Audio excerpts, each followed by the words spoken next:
Përshëndetje. Ka kaluar një javë nga era e fundit që kemi qenë së bashku, ka qenë diele çuditshme, çdo të diel na gjeni këtu në Top Albania Radio. Ariola Sheu në mikrofon me kapele dhe veshur totalisht black, por ata që po na ndjekin dhe nga YouTube, aplikacioni, televizori, ku diun live këtu nëpërmjet skelerinave përballë. Dhe Arion Muça në mikrofon, jemi së bashku në Top Albania Radio në Trip Top. Kur Arion në jetë nuk isha dalë në një program me çorape. Ke dalë jo vetëm me çorape, por me dy çorape. Me dy çorape dhe pa këpucë, do thoni ju pse, për gjithë ata që janë dashamirës së këmbës, mund të na ndjekin live në këtë moment, edhe pse nuk duket shumë qartë.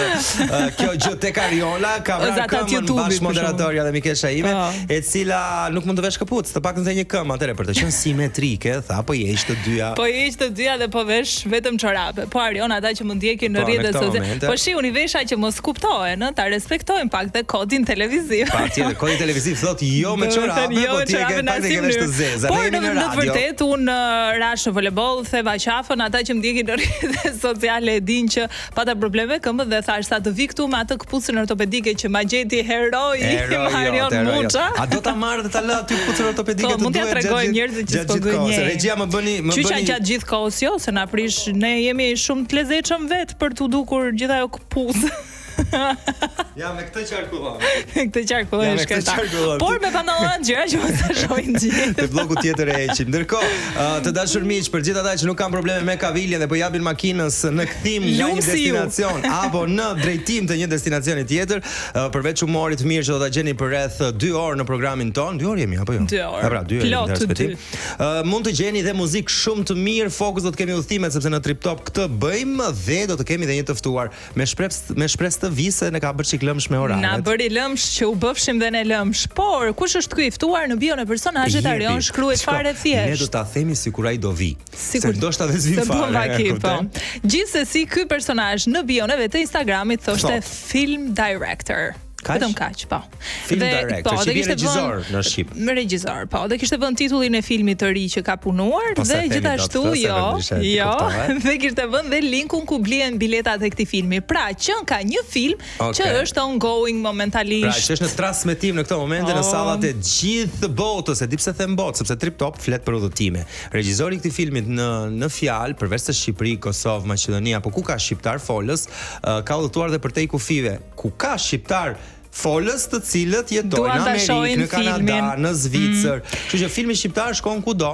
Kush është ky personazh? E gjeni juve dhe është djalë. Po, regjisor, kështu që e gjeni juve dhe mund ta shkruani edhe në numrat personale ata që na e kanë. Ka dhe një vajzë, ndihmove shumë publikun. Pse mo ka regjisora me vajzë shumë? Po, është një film ongoing, s'ka dalë shumë filma që janë kinema. Që ka dalë tani së fundmi. Tani o do ishte Bjordi, o do ishte ky tjetri. Nuk është se janë shumë Bjordi s'është, po e them unë, se Bjordi akoma nuk e ka prerë biletën për të ardhur, ç'është e vërtetë, ka qenë goxha i angazhuar. Si, po dhe ne si na ka shpëtuar se mirë. Shpëtuar se Bjordi ne kemi shok, po ideja është duke qenë se po ja thuaj vërtetën, i ke thënë? Patjetër që po, ky është emisioni vet, edhe i tij. Të dashur miq, sot do të shkojmë në një destinacion ekzotik, një nga ato destinacione që vet Trip Topi ka qenë, pra formati në terren i Trip Topit i xhiruar dhe i transmetuar nga Top Channel në YouTube, ka qenë në këtë destinacion dhe ka qenë pikërisht me këtë i tham shumë gjëra. Lumsi ti. Gjithsesi, për ata që ndoshta nuk të kanë ndjekur Arion në YouTube, mund të bëj tani kërkimin online ose të bëjmë ne një spoiler për shkakun për vendin. Ky vendi është kryeqyteti me emrin më të gjatë në botë. Emri i këtij kryeqyteti ka 168 shkronja. Tani lëmsh njerëzit të mendojnë kush është kryeqyteti me emrin më të gjatë. Ka disa fjalë, po kuptimi është Po, kuptimi është qyteti i ëngjëjve të Azis. Wow. Tani besoj një pjesë se kuptuan. Pa shumë nga ata që janë makinë tani than patjetër i ka thënë ai asaj.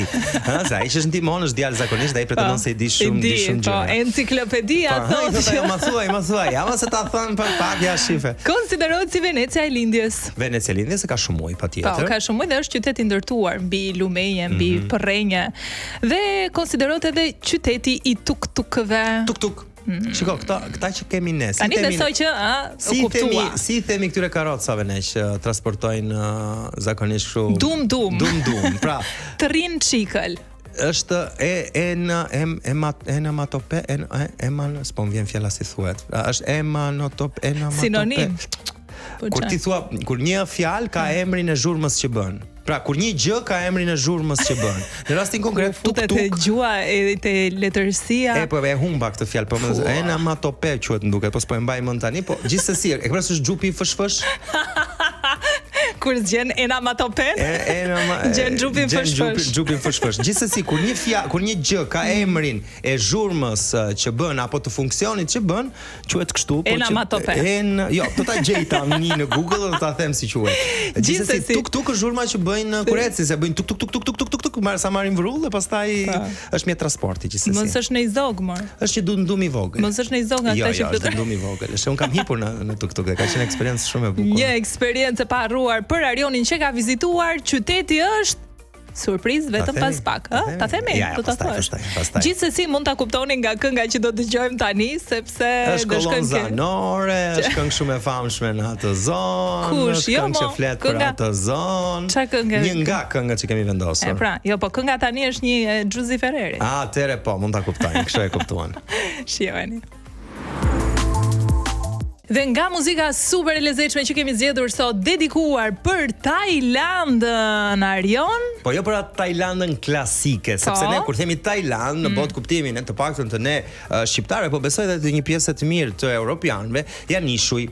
Janë ishuj, plazhe. E di çan vjen mua në mendje kur them Tajland? Nga që kanë prezantuar miset për shumë vite, vetëm ato miset e Tajlandës, që ishin aq të bukura.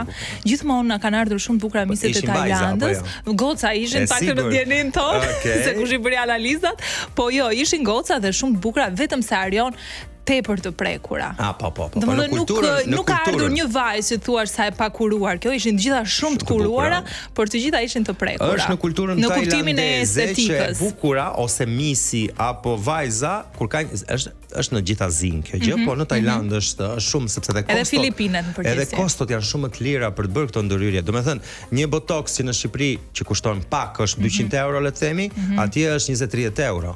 Pra, edhe Nuk e dija këtë. Po janë shumë lirë, edhe në Kore janë shumë lirë në krahasim me Europën apo me Ballkanin. Gjithsesi po këtë drejtë vajzat janë shumë. Domethënë që nga dhëmbët, që nga buzët, që nga mozat, që nga ato nuk i shifje një herë pa lente. Patjetër që. Nëse po unë kshu e lidh domethënë Tajlandën, ti si e lidh Bangkokun? Unë kur nisa për Bangkok, sepse ne sot fokusin do ta kemi te Bangkoku, që është kryeqyteti dhe një nga shtetet qytet, sepse është gjigant, le të themi është pothuajse si Shqipëria dhe madhësia është e jashtëzakonshme. Po ku ka si ti? Dhe ishte në kokën time kaosi. Pra, kur ti thua Bangkok në kokën time dhe në kujtimet e mia të fëmijërisë lidheshin me këtë lokacion, lidhen edhe me filmin të guximshmit në shqip si quhej atë të Hangover, po si ishte në shqip ka një. Është procesi mas pjesë që ti po, është film i famshëm i cili realizohet në tërësinë e vet dhe në shumë lokacione, është në Bangkok dhe shumë spote të Bangkokut janë të famshme pikërisht nga filmi. Kaos. Dhe doja ta përjetoja këtë kaos, po bëra një gabim. Vija nga Japonia në Bangkok dhe ishte kjo për mua shoku kulturor në një shtet i tërësisht perfekt, në një shtet i cili ishte totalisht e kundërta. Po ti s'pas ke pas kohë ta absorbosh, ose fare, unë janë dy kultura shumë të veçanta, shumë të bukura që duhet i shohin paktën një herë në jetë, po ndoshta ndarë nga njëra tjetra. Unë isha me Aldo Marku regjizorin, kështu që duhet të thënë sepse eksperienca ime ishte ndarë me regjizorin Aldo, dhe kur kemi mbritur në Bangkok, gjë e parë ishte që ne ishim në një qytet, por që të jepte ndjesinë sikur ishte Buzdetit. Sepse vetë temperatura, palmat, lagështia, gjelbërimi që ishte prezent, klima në qytet. Që është gjithmonë ngrohtë me qira fjalë. Është gjithmonë ngrohtë. Po ka shira tropikale her pas here, kështu që nëse keni planifikuar të shkoni në Bangkok, patjetër që për mendimin tim duhet të shkoni. Është një nga eksperiencat, po maksimumi 5 ditore që unë do ju këshilloja. Është ama një shok kulturor shumë i fortë. Çfarë nuk na pan syt në ato orët e para të ditës kur mbritëm në Bangkok, po vapa dhe qasja sikur ishte në një ishull tropikal, ishte me njershme, edhe pse ne ishim në mes të një megalopoli, pra një qyteti gjigant me një jetë të jashtëzakonshme 24 orë në 24. Ariola sheu, nëse molla e madhe e Amerikës, New York, ku jeton 24 orë, ka gjenin orë plus për të jetuar. Nuk kishte një moment ai qytet që të thuaj, okay, tani është qetësi, nuk ekzistonte. Dhe ja t'japim një përshkrim të shkurtër të Bangkokut, i cili është kryeqyteti i Tajlandës, është nga ato qytete që janë ashtu si tha Arioni më energjike, absolutisht absolutisht në Azi, një miks i çuditshëm midis spiritualitetit dhe modernes, midis varfërisë dhe luksit, dhe po ashtu midis elementeve si fakti që aty jetojnë për shembull mbi 10 milion banor, ndaj konsiderohet një mega city, mbi 10 milionë. Pra Bangkoku, ai do fillojnë komentet se kohët e fundit jam duke u marrë me shifrat që japim ne në emision. Po, jo 10, po 11. Janë 11 në Londër, prandaj ne thamë mbi 10. Mbi 10.